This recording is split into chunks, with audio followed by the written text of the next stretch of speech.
of inverter you choose, the size of inverter you choose will determine whether you enjoy your solar system or it is completely giving you headache. So, but what exactly is the difference between 3 kV? You know, you people flaunt these things around. I want 3 kV, I installed 5 kV, I want on to stay 10 kV. In this video, I'm going to be giving you step-by-step explanation on this technical jargon. So, uh, if this is what you are here for, please make sure to stay tuned. There is more for you. So your inverter setup determines everything. So the objective of this video, as you know, is just to explain the size of the inverters, especially 3 kVA, 10 kVA, and then 5 kVA. That is the most common use cases, especially for homes. You understand? So let us get right into it. So it is important for you to know the sizes of your inverter because of the power capacity. You understand? So let's say, for example, now 3 kVA is for small homes, for basic needs. You understand? For small homes, for basic needs. Um, yes.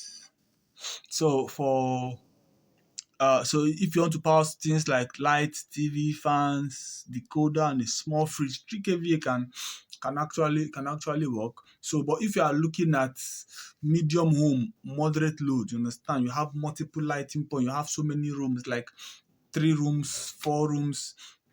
Understand, you are using fridge, you are using deep freezer. You understand, you don't want your food to be spoiling.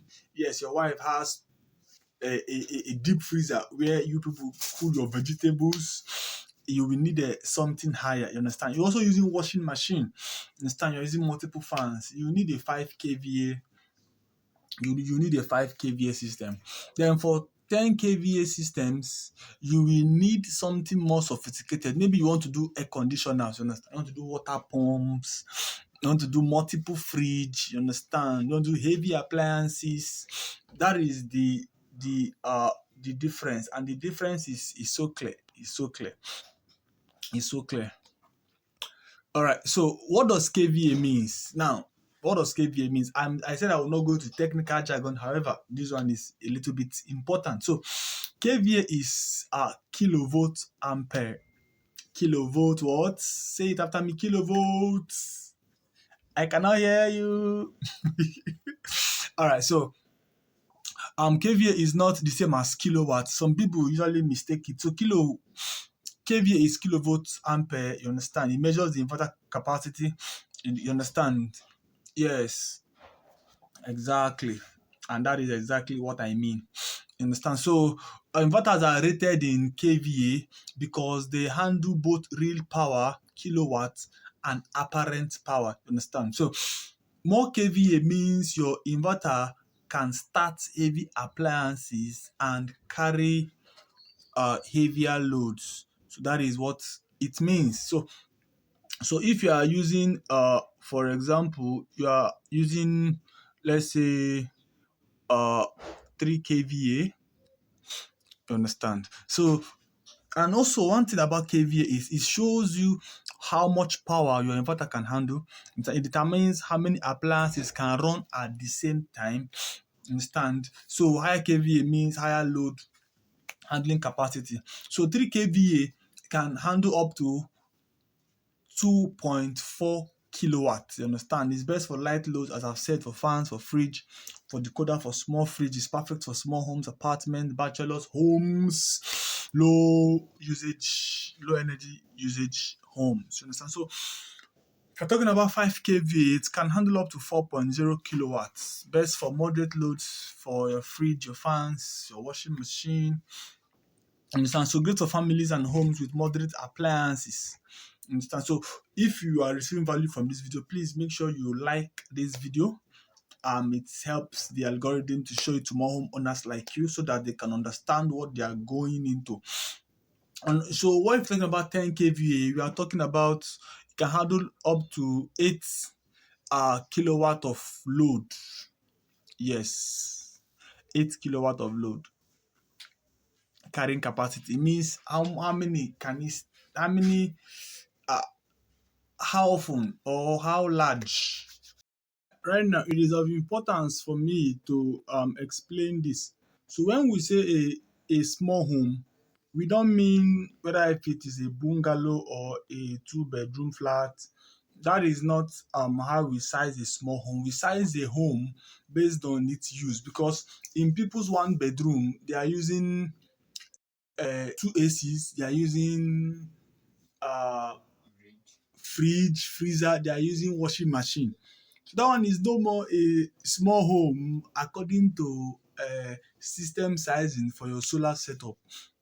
You understand? So that is just what I want to talk about. So the homes, how we calculate it is based on what you are using. So if you are using just lights and fridge and fan and decoder and a small fridge and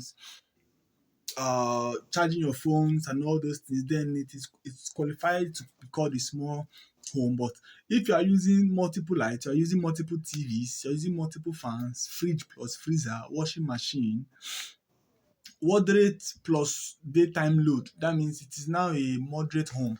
So you need to now go for something like a 5 kVA or something. You understand? So, but if you are now using air conditioners, you understand? So, pumping machine, high duty stuff. So, you are now talking about high, a large home.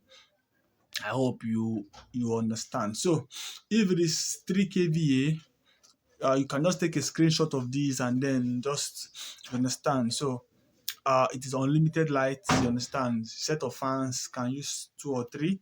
Set of TVs can use one or two. Fridge can use a small fridge.